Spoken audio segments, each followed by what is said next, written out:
দেয়ালটা একলা একা দাঁড়িয়ে থাকে, চড়া রোদে চতুর্দিকের খেয়াল রাখে।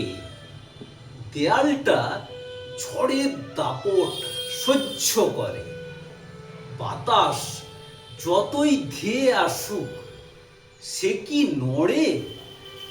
দেয়ালটা বৃষ্টি এলে তখন ভেজে, অভিযোগ নয়, জলে ধুয়ে ওঠে সেজে।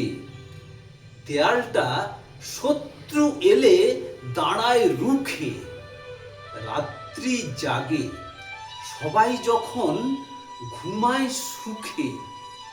দেয়ালটা নীরব থেকে শেখায় যেন বিপদ এলে ভয়ে কুঁকড়ে থাকবে কেন।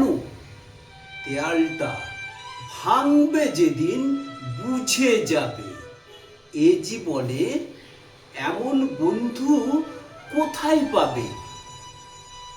কবিতাটি লিখেছেন চন্দন চক্রবর্তী মহাশয়। কবিতার নাম দেয়ালটা। নমস্কার।